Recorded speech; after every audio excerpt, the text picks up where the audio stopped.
to another video episode of my podcast. My name is Cheryl, and this is Cappuccino Crafts, my little channel on YouTube, and my corner of the general interwebs where I like to talk about knitting and sometimes crochet and books and movies and TV and life and other general chatty things that I want to share with you. So thank you very much for choosing to watch this video and spend a little bit of your time with me. I really hope that you enjoy it. Please settle in, get yourself a delicious beverage, and let's enjoy a lovely visit together. Whew, it is hot here in Washington State. We are in the middle of a record-breaking heat wave. Today is the 3rd, and it's supposed to be the last day of 100 degrees Fahrenheit and plus days. Yeah, and there's no air conditioning in this house. And I did not purchase an air conditioning unit to get through this time either. So yeah, just making the best of it, drinking plenty of water, and also making cold brew herbal tea. I have some in the fridge right now that I will have later. I'm doing this earlier in the day because it's a little bit cooler. Yeah. And I'm doing it downstairs because downstairs is definitely a lot cooler than upstairs. And yeah. Here is my progress on the top of my summer tea. Here you go. It's so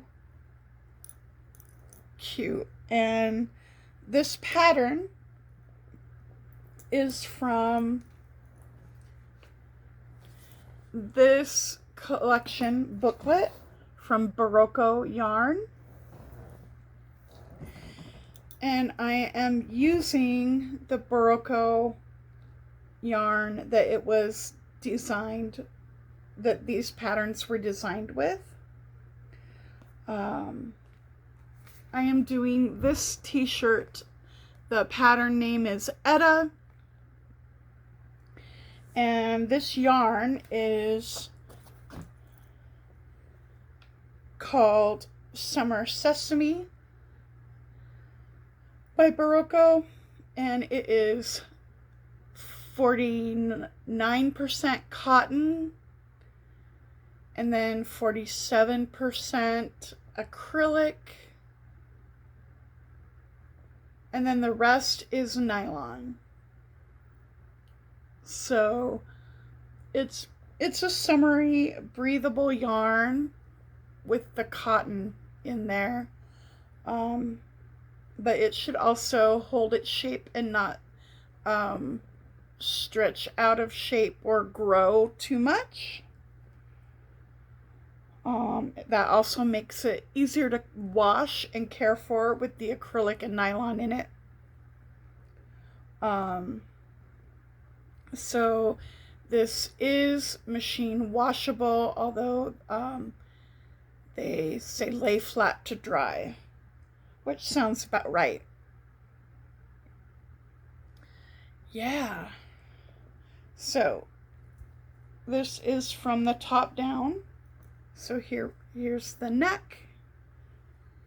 And we are going around the shoulders, the front and back. And then later we'll split the sleeves off and knit the body down. but I am like maybe 2/3, although the rows are getting longer and longer, so maybe like stitch wise, maybe closer to half of the way through stitching the yoke at the top. That's crafts, and let's start talking about books.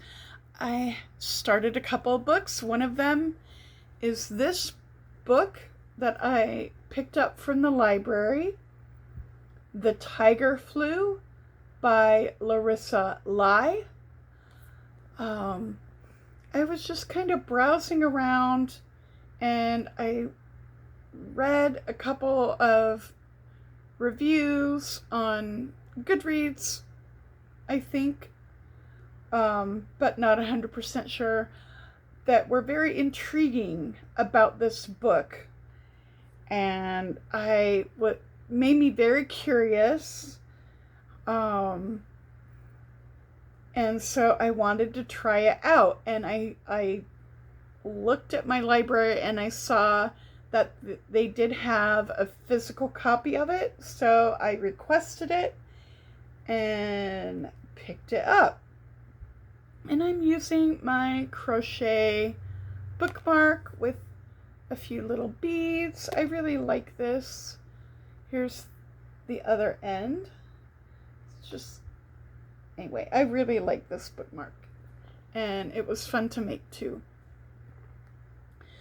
But yeah, this is a very strange book. And that's reading about how strange it was made me curious. And I'm like, that sounds really weird. And it is weird. It is a future dystopian pandemic novel, which I wasn't sure how I was going to react to the pandemic aspect of it. So far, I'm okay.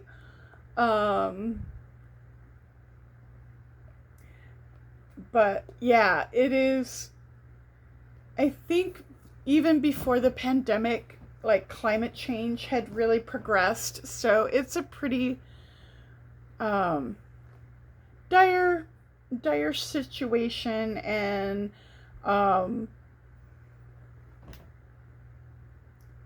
yeah, and everything is very different. It's not a very recognizable world. I think it's over 100 years in the future. And so it's very strange, and yeah, things have really fallen apart, and then this pandemic happened and made everything even worse. This pandemic is mostly killing men. Women can get it, but it seems less deadly for women.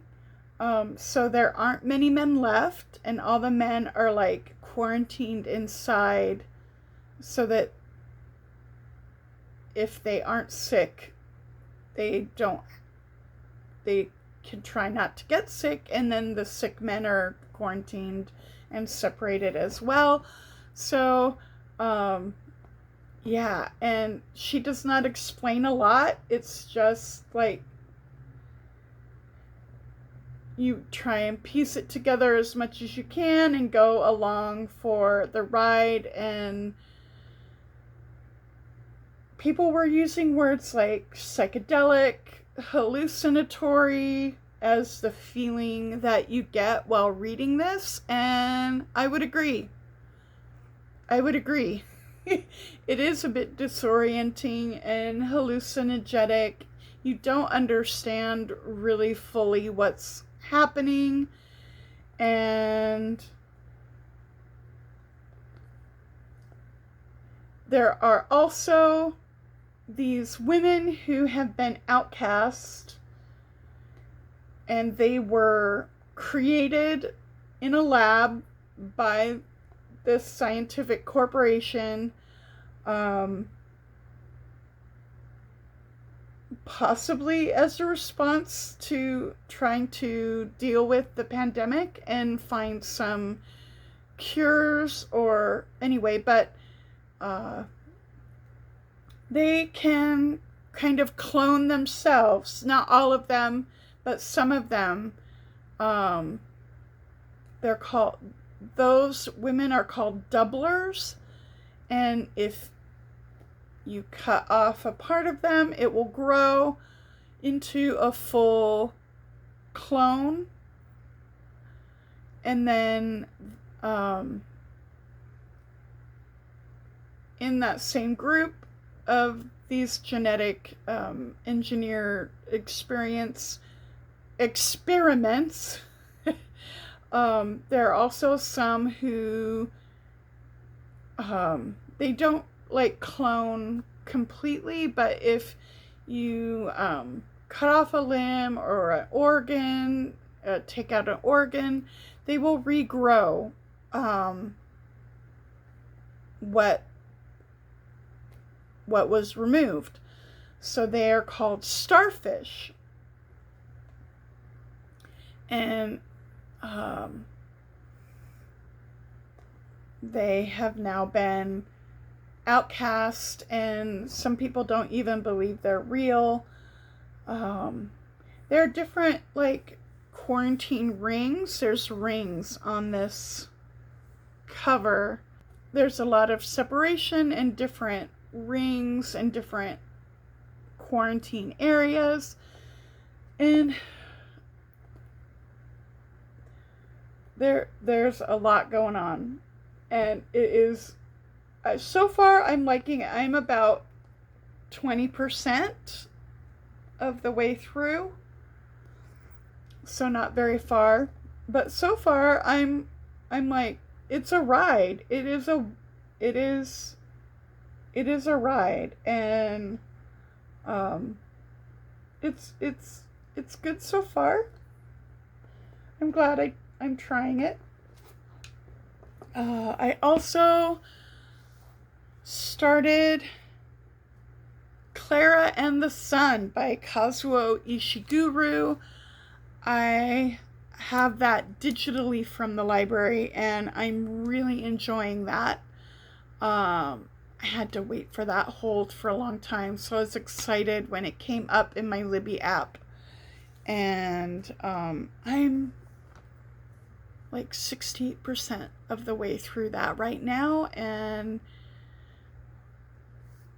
it's a very Ishiguro book. You just, characters are keeping secrets, or characters just really are not informed. They don't know a lot, and then as the characters either reveal secrets, or as the characters learn more about the situation, there's a lot that gets revealed, and there's a lot that is hinted at and not fully revealed. And I just I enjoy his writing. I enjoy his storytelling, and I'm really enjoying this so far. I think I'm gonna have to wait till I know how things end to know fully if I really, really love the whole thing. Because, yeah, the end does make a big difference for me, like how I feel about the ending. And I am really, at this point, not sure how things are going to go. So, I finished 3 books. I finished Hostage to Pleasure, which is the Side Changeling series, book 5. And this series is by the author Nalini Singh. It's a solid series. I like it. But I also feel like I need to give the series a rest a little bit and kind of recharge my enthusiasm. I did not particularly enjoy this couple, so I did not enjoy the romance story of this one, but a whole lot of plot happened in the big, like, overarching world story. This is set in a future world with like sci-fi and a little bit of paranormal stuff happening. So the romance was for me, but a whole lot of plot happened, and that saved the book for me. It kept me going, but I feel like I've read these 5 books, not back to back. I haven't been binging, but I've read them like fairly steadily, like maybe one a month or one every 6 weeks for a while. And I think now I need a little time away. I finished a book that I'm reading for book club. The book club, they're mostly local people, but I think one is at a far distance. It's going to be a Zoom meeting, so not face to face. And that is tonight. So late. So I read this for the book club. I wouldn't have picked it up otherwise on my own. Although I did enjoy it fine, but it's not a favorite. It is a cozy mystery called The Baritone War Chiffon. And it is, the series is called Liturgical Mysteries. So, the author is actually like a classically trained opera singer and also a church musician. So it's a lot of inside, like, church politics and liturgy humor and church musician in jokes. It's very much a comedy, like cozy and funny series, very lighthearted. And I have been in church choirs most of my entire life and grew up like with a lot of liturgy in the church I was growing up with. So these are familiar. It's kind of homey that way for me, and I get the in-jokes. The humor didn't always land for me, but it did wrap up in a fairly satisfying way, and in the cozy mystery, it's pretty good as a cozy mystery. It's all right. And some laughs. Yeah. I also read The One by John Mars. I finished that. And I sped through this audiobook. This was such a like page turner. Like, this is a page turning thriller. Things get like really there's so many like twists and turns and surprises. The chapters are short. There's like a cliffhanger for that storyline at the end of each chapter. It's about like DNA soulmate matching technology, and so now it's like a mashup between like online dating, and then they added in this DNA matching technology that finds your true genetic soulmate, and then people get matched, and then all kinds of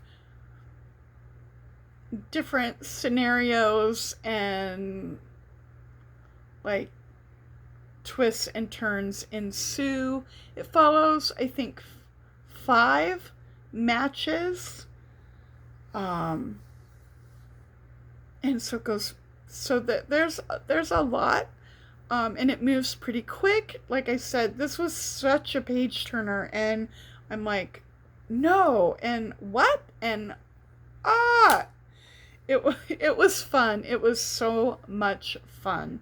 I really enjoyed it. I haven't read a thriller in a while, and I'm like, forgot how totally fun they are. And so now I'm kind of excited to read and more thrillers. And I have my eye on another John Marsh thriller called The Passengers that sounds really wild. And anything else? Yeah, I think that is it.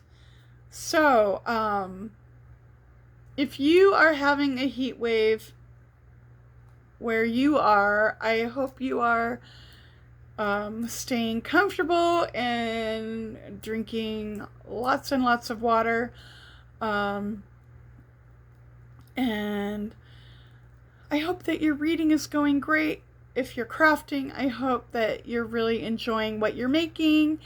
And yeah, take care. I'd love to hear what you're reading, or any questions or responses in the comments under the video. So please feel free to chat, ask a question, tell me what you're up to in the comments. I like to chat with you there. And talk to you next time. Bye bye.